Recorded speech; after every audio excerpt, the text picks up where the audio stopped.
According to the Victorian Society, Trentham Hall would easily have been one of the truly great houses of England if it had survived.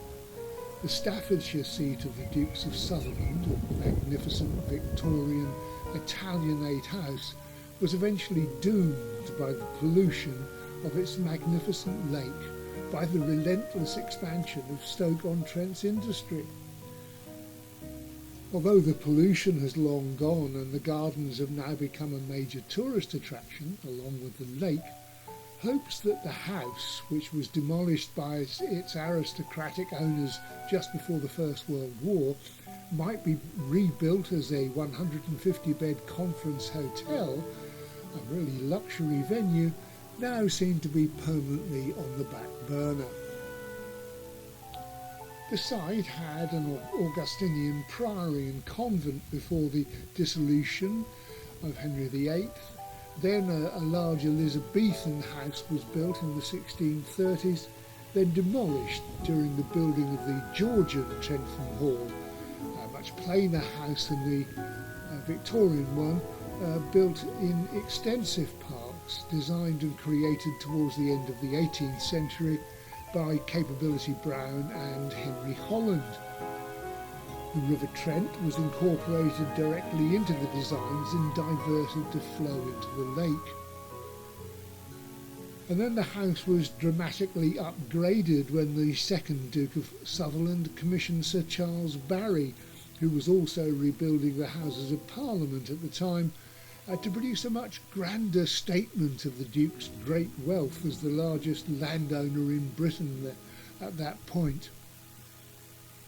Over 10 years from the mid-1830s, Barry extended and improved the house with a new block containing state bedrooms, a sculpture gallery, a 100-foot-high clock tower. New family quarters were added with a grand new main entrance with a portico.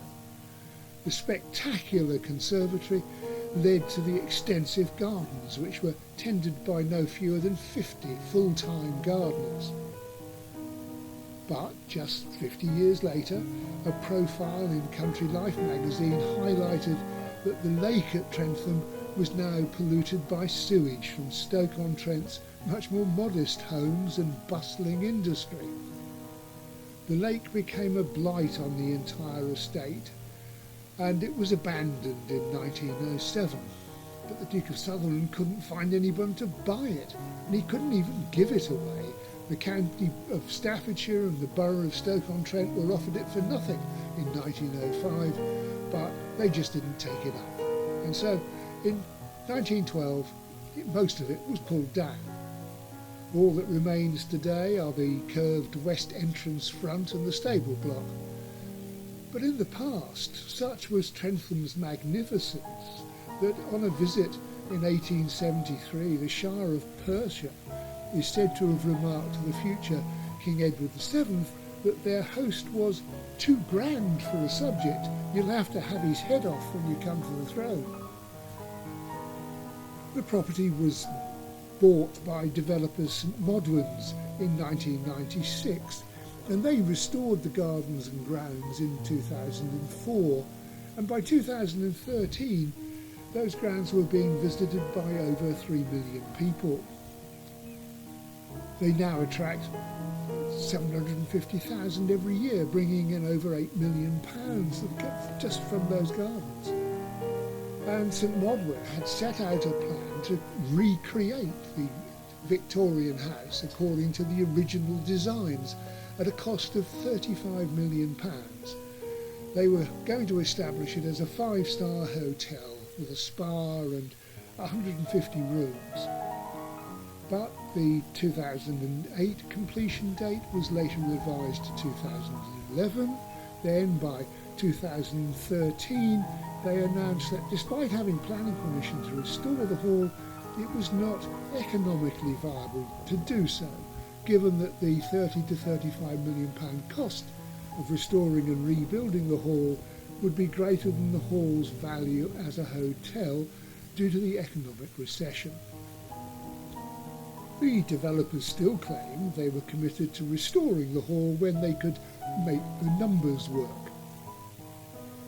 And since 2000, Trentham Gardens has undergone a successful £120 million redevelopment by St Modwen Properties as a leisure destination, with the restoration of the Italian gardens and adjacent woodlands, the creation of a garden centre and craft centre, various leisure attractions, as well as the shopping village, of course.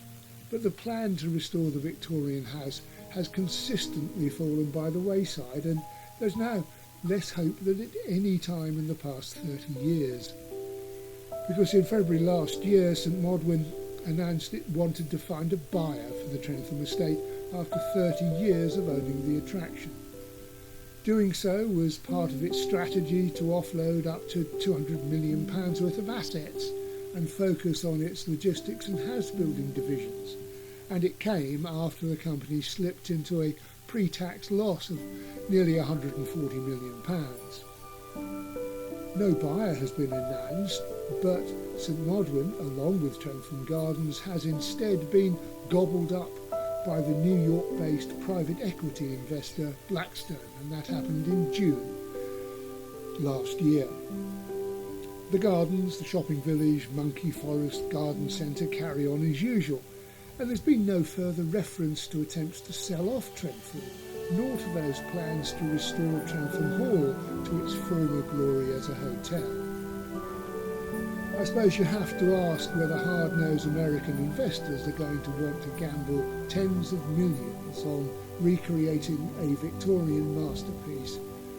And I have to say, a careful look at the gardens leaves the suspicion that costs are being cut, and they're not as pristine as they might have been under the old Duke of Sutherland, or even when they were first restored a decade ago.